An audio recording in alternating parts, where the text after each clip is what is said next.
So fellas, we have here Ibrahim Traore of Burkina Faso. Ibrahim Traore, this is the country. Burkina Faso, we've spoken about him many times. Great man of Africa, trying his best to fix things. Unlike most African presidents, this one is very different. He came into power and immediately said, well, I don't want a salary as a president. Give me a salary as a soldier. Because I'm a captain, I want you to pay me as a captain. I do not want you to pay me as a president. Let me just bring it to you guys. The majority of presidents in Africa are millionaires in dollars, if not billionaires, at least tens of millions of dollars. They are very rich. And unfortunately, in Africa, presidency is very similar to kingdom.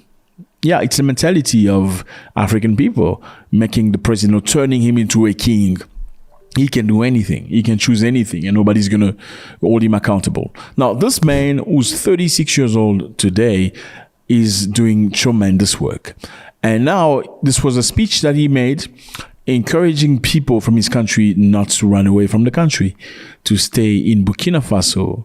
We're talking about talent, clever people, intelligent people, smart people, engineers, developers, to stay in a country and not try to thrive going overseas or going to Europe, looking for better opportunities. Because a lot of good Africans, a lot of good workers will leave Africa looking for opportunities.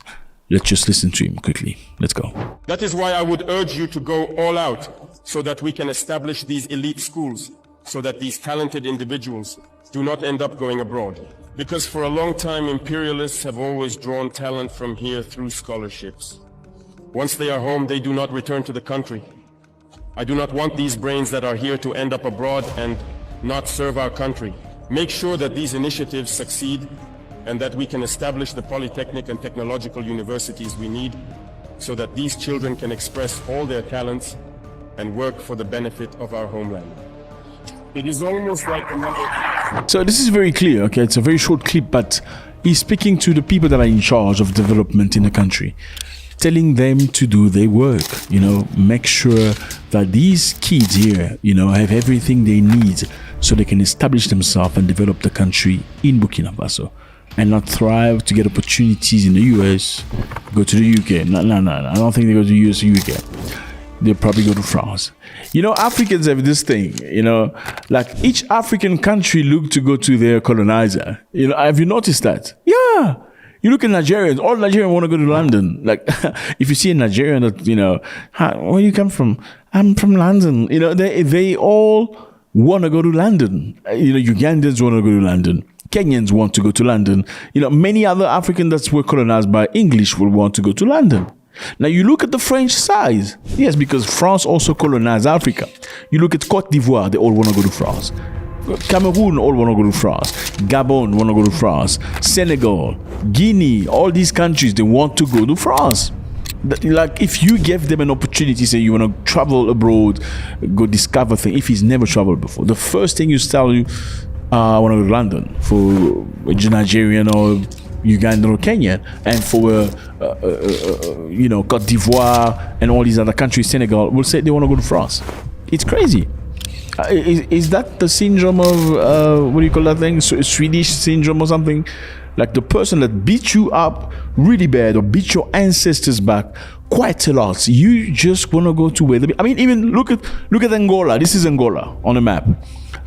All Angolans that are successful have been to Portugal, Lisboa. I don't get it. It's like, it's crazy. So I'm going to Lisbon, I'm going to Lisboa. It's insane. So a lot of Africans leave Africa, going to Europe looking for opportunities. Month back, I remember we made a report about some Nigerian doctors that went to the UK looking for opportunities, and they were overworked apparently, and underpaid, well, of course, because they're Africans. The fourth floor of there, you can see the windows open, so there's a doctor up there, and right now I'm doing the same job I was doing. Mm-hmm. I still feel anxious because I can't explain what it means, like just being confined to this place for 7 days, 24/7. Every day I work in this hospital, I always thought that something could go wrong. Same as Zimbabweans nurse, a lot of nurses of Zimbabwe go to Europe looking for opportunities. Love is very hard, so as I have a family to feed and my salary is not very well, so I think living is the best answer. Now, it's good to keep people in your country, because you want them to develop the country, to have plans, to have ideas, because the continent needs smart people, because we're just bleeding out all the smart people. That's why the continent is not moving forward. The majority of people are just they're going forever. And once they get a life, they get a permit, they don't want to come back. Even when they get a refugee status, they don't want to come back. Some people even go just to visit on a tourism visa. They never come back. See, unfortunately, you will see some people go on the church campaign, like on the church promotion, church events. They never come back. Dudes, you went for church. I thought you were a man of God. You went for church in the States. Then you lied and never came back. And you knew you were going to stay. You didn't tell the truth. Then you expect people in America to believe that you love God. Stop lying to people. Now, how do you get them to stay?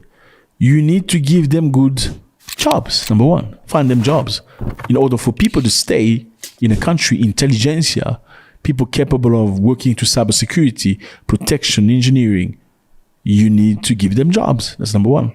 Number two, you need to give them good pay. They have to have a decent salary. I mean, you see in Kenya, for instance, lots of women, Kenya and Uganda, they will go to the Middle East, Saudi Arabia, looking for jobs as cleaners, as helpers, And some of these women, unfortunately, Ethiopians as well, they go to Lebanon and some of these countries where apparently they get paid. They get paid. And the salary apparently in Saudi Arabia of a cleaner is better than the salary of a doctor in Kenya. I mean, I'm talking about a public doctor working for the state. Because doctors in Kenya were very angry, because of their salary that wasn't adequate. They didn't like it. They wanted a raise. And the government was very hard on them. Said, dude, you better go back to your job. If you don't go back to your job, we're getting somebody else to replace you. And many of these doctors were replaced. They just wanted a little bit of a raise, get their family to get treated at the hospitals with no expenses. Like my family, me as a doctor, if I have a family member, my children or my wife want to come to the hospital to get treated, they can get treated for free. They refused them that. And people were very angry. They marched in the street for a long time, So you need to provide Africans with jobs. They need to be incentivized to stay. Just in the same way you get Europeans who come to Africa as contractors to work in engineering businesses and stuff like that. You need to incentivize these people. You need to give them opportunities to go and learn elsewhere and come back. So you want these people, if they need training, perhaps to go to Dubai or go to America, wherever, they get training and come back. I mean, when somebody knows that I don't have to run away, I just need to stay here and work hard, they're probably going to send me somewhere, go do training and come back. Because a lot of people go to Europe and America out of curiosity because they believe America and Europe, this is what was lied to you, they are better places to be. There's much better life, things are much easier. And a lot of people don't really want to stay, they just want to go out of curiosity. But the bottom line is, once they go, you can't really come back, because then you have to report on why you came back. A lot of Africans expect you, by the time you come back, you need to have some money. Like, do you have money? We sold the land or the compound for you to go overseas. Why did you come back with no money? So there's a moral debt that you have. So these people need good salary. They need good infrastructure. They need development. They need opportunities to travel and come back. The majority of Africans who travel and come back to the country, I mean, let me put it this way. Let me be frank. South Africans do travel abroad, but most of them don't stay. Apart from, big chunk of white South Africa that left South Africa because they felt like the black government with the ANC was going to destroy everything. They were going to be the minority. They were going to feel the pain of being the minority. A lot of white South Africans left the country, going to Australia, going to New Zealand, going to Canada, in the most case, going to Britain for some of them. Why? Because South Africa has everything they need. South Africa has provided them with good jobs, good opportunities, like everything they need. You can have a nice house, the bank can finance you. If you don't have cash, they're going to finance you for 30 years, and the house, provided that you pay, you're honest, you're being financed. The majority of Africans don't have that. In South Africa, they've created a platform where people can get jobs, they can travel, you know what I mean? It's easy to keep people in the country. You know, even though I believe a lot of South Africans can do much better, especially black people, into enriching the knowledge, actually getting to the level of the former colonizers in terms of intelligentsia, learning the craft, knowing what they know, everything. Yes, there are some that know, but I think the majority of people, or a great number of people, can do much better. I know there are some countries in East Africa, I don't want to name countries, that send their children in different countries. They will send university students to America to go learn cybersecurity, to go learn how to defend infrastructure, you know, learn the craft. I know Uganda sent students to go learn petroleum because the country has so much petrol or oil, if you prefer, crude oil. And Uganda did not want to, you know, put all the eggs into somebody else's morals. They didn't want to say, okay, let's import people to come and fix the country.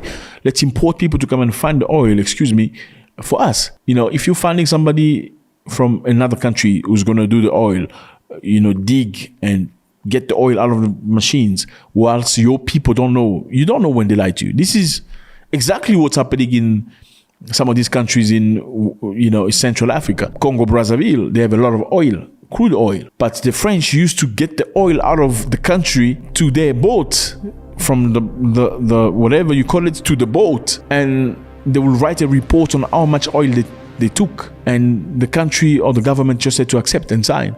Because there was nobody from Congo who was trained enough to actually go there with infrastructure and check with the French. Because when you're taking liters of oil, then I need to see how many liters you took. You can't take the liters or whatever, I know it's more than liters, and tell me this is how much I took if I don't even understand the system.